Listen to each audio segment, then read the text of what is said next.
Hello again. I was so excited on my last strategy. I forgot to read you the card, so I'm going to do that now really quick. Exercise. Care for yourself. You need your body more than your body needs you. And there's a lot of truth to that. And the reason why I did that is because that carries into today, as you saw, eat well. And eating well doesn't just include the food that you're putting in your body. And I'll touch on that in a minute, but let me read the card before I forget. Food is fuel you can enjoy. Eat well, you deserve it. And there's so much research behind what you put in your body affects everything else. Just like exercise affects you in so many ways, so does the food. But it's not just the food. It's the media that you're taking in, the information that you're taking in, right? People's input, people's opinions of you, your environment, right? So much of what we become is what we put into our body. And that could be cigarette smoke or sugar or just toxins outside. Really it affects everything and although it says eat well, which is generally food, I think it's more of what you consume and what you put in your body, not just food. And so I want to stress to you, and I want to check out my folder to make sure I'm not missing anything. But I want to stress to you the importance of what you're putting into your body is important, and really focusing on what you're consuming, whether it's the news, your friends' opinions, the food that you're eating, the drink, the alcohol, the water intake. It is so important. It goes and ties into all the other things that I've been talking about. Because if you are doing some of the other things and practicing gratitude and love, but then you're sitting every day with a box of donuts and a pizza and a bag of chips and a case of beer or a bottle of wine and putting that in your body, which I highly doubt you're doing, that's an exaggeration. I hope you're not doing those things. But if you are, I encourage you to practice and put into practice this strategy of eating well. No, you don't have to eat everything organic, but if your budget allows you that opportunity, why wouldn't you? And I go back to a story that my mom and dad used to tell me, and I would ask them for McDonald's when I was a child. And I don't know if I think I disclosed it, but I was born in Poland. And so my parents are very Eastern European. They grew up on a farm. They believe in healthy eating and holistic approaches to medicine, etc. Well, I would always want McDonald's Happy Meal when I was a child. And my parents said, we wouldn't feed that to our horse. And I remember that stuck with me because, first of all, we didn't have horses. And second of all, I thought, you wouldn't feed that to your horse? What does that mean? And they were trying to imply that why would you put non-healthy food into your body, which is a masterpiece? Again, going back to the strategy of perfection. God created you in his perfect likeness. So why in the world would you put a bunch of junk inside your body? You wouldn't, right? You probably aren't. Hopefully not. But if you are, I encourage you to look at what you're consuming in terms of everything. And think, if it was $1 million horse, would you allow it to do that?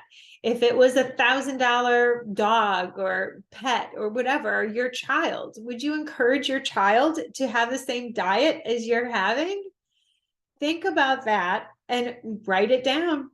The only way to change it sometimes is to track it. And that's the best way. It's the best way to change something because now we have our phones readily available at our fingertips. Take a snapshot. I'm sure there are some apps that do that for food. Snap your food and you can see on a daily basis. Keep a food journal if you're struggling on what you're eating. It's so important. It truly is. I know it was eye-opening for me how often I was eating. I did this years ago and I started keeping a food journal. And I thought, I eat maybe 4 hours. No, I was eating every 2 to 3 hours. And I thought, oh, wow, I need to extend that. And that carried through to my family, right? Then I encouraged my son, look at the time that you're eating. Okay, it's this time. Wait 4 hours before you eat something else. Now I practice intermittent fasting a little bit longer, but in the beginning, I was shocked to see, because unless you track it, sometimes our reality or perception of reality is different than our actual reality. And so that's why it's so important to track things and write things down, take pictures of them, because that is undeniable truth, right? There is no confabulation going on. It's this is what I ate at this time, and this is what I ate and drank at this time. Oh, okay. And it gives you a clear indication of those choices have these results. So do you want to keep making those choices, and where can you adjust? And that's the best part about writing it down or tracking it, taking a picture, whatever way you want to track it. That's the best way to do it. So I encourage you to eat the best quality food that you can afford. Of course, I don't want you to go broke or have to sell your house because you need to eat organic, but within common sense.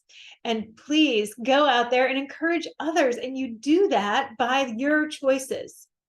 People do get affected by what you do and what you say and how you act and the energy that you put out. And think about your energy. And that's another great thing to track, is how you feel after you eat certain foods.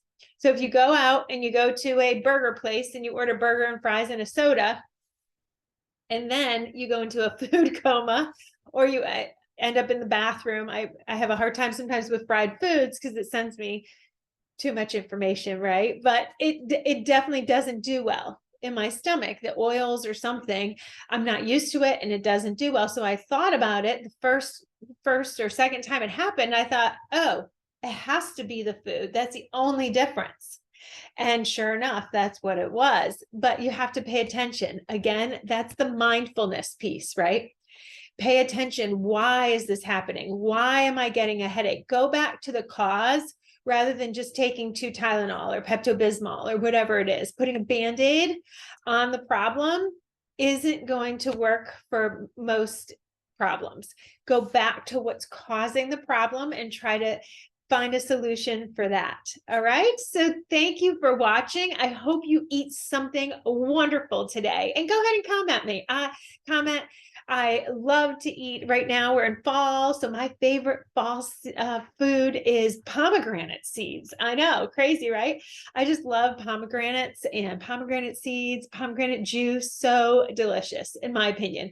And so tell me what your favorite food is, whether it's in season or if it's something local to your area. I would love to know about it. So please DM me and let me know, and we can celebrate healthy foods together and eating well. Send me a picture of your salad or whatever it is that you're eating that's healthy, and we can encourage one another to do the same.